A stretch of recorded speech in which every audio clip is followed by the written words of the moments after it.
Going live in 3, 2. Hello, Younique family. My name is Derek Maxfield. I'm originally from the city called Meridian, Idaho. I don't think ever during my childhood did I ever feel like I was destined to do anything special, and certainly not to the degree that's happened with Younique. I actually spent most of my life feeling like a nobody from nowhere. Because I came from a small community, I had to take a really good look at my life and do a lot of soul searching to figure out what I can offer and what I do have to contribute. I met Shalane at church, of all places. She really allowed me to spread my wings and didn't hold me back. And I fell in love with her and with that. 3 months later, we were engaged. We went to stay with my parents for the summer. And that's when all of my health challenges started, and I found out that I had leukemia. It was just 5.5 months after we got married. It kind of gives you a perspective of how fragile life really is and how instantly it can be changed. After only my first round of chemotherapy, there came a patient onto the floor, and I stopped by and I met Greg Johnston. He was a cowboy from Vernal, Utah. We formed a bond really quickly because I was his source of knowledge to know what he was about to go through. We both like citrus also, so.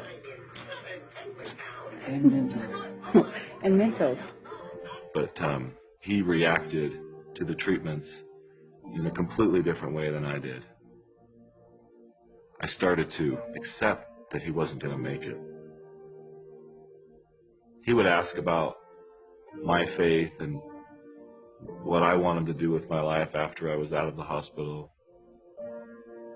The last time that I ever saw him, he came back to the hospital for my first checkup. And Greg was back in the ICU. I went into the ICU and I knelt down by his bed. And so I grabbed his hand and I said, "Greg, I want you to make it back up to the floor one more time." And he squeezed it back and he said, "Derek, it's okay." But he asked me to live for us both and to do something great with my life. I accepted it that day, but I had no idea how I would do that. He passed away soon after that. The thought of needing and wanting to do something great with my life, I think I had convinced myself that I had a long life ahead of me. It just wasn't possible for me right then. I got a job with a company here in Utah. They had a little basketball team, and we would go play every day for our lunch break. I came down, cracked skulls with the guy who I was guarding at the time, and we drove, of all places, to the same hospital where I had had all my treatments just a few years prior. I was in surgery for 5.5 hours. For the reasons that are only known to God, they put me in room 522, which was Greg's room. And I wasn't conscious enough or coherent enough to really know why I was there, but I knew I was back. And in that moment, that's the moment that really changed my life forever. Because I had a clear message to me, and it was exactly, Derek, you're right back in the same place. The same place, and you're using the same excuses. That moment changed my life. I was driven to no longer use excuses and to no longer think of the need to do something great as so far in the future. I started to change things. I got up at 4:45 in the morning and I worked on a software business that I've been thinking about. I did that for 1.5 years. And then in the beginning of 2004, I started my own business. And that was the business that I sold in 2010. And I was thinking about what I wanted to do with my life. And I was driving home one day and I was talking to Shalane about someone who had been sexually abused. And it always troubled me and bothered me that a woman would take guilt on herself for what someone else had done.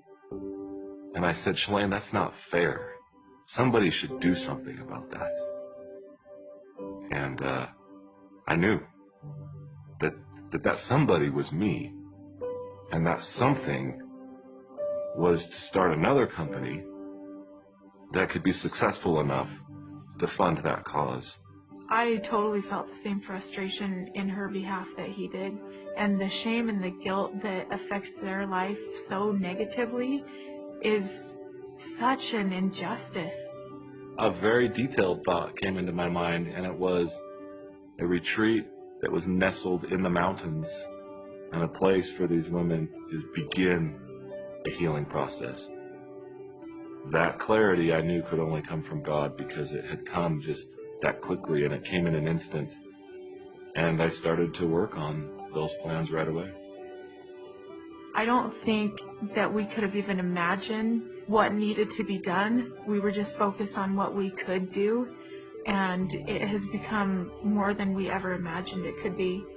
We're trying to reach all of them through a message of hope and a message that this is not your fault, and to have a chance for them to reclaim the hope that was lost and perhaps taken from them. We've had approximately 1,800 women come through the retreat. I see faces every time I hear the number. It's Sarah, and it's Heather, and it's Heidi, and it's Amanda. It's not just numbers for me, it's people. I think when you give someone hope, they can then become the steward of their own healing. But that's the point, is that we simply open the door, help them feel that there is hope. And that's the goal of the retreat, and I think that we are accomplishing that. I'm grateful for all the people that drive Younique and all the presenters out there, because it is through them that we really accomplish the means by which we can support this cause. I think we're getting there, and I think that the army that we do have now is such a tremendous base. They are such a force for good. I absolutely feel like the things that have happened over the past few years with the Younique Foundation have been the fulfillment of my promise to Greg. I could die now and see him and feel like I kept that promise.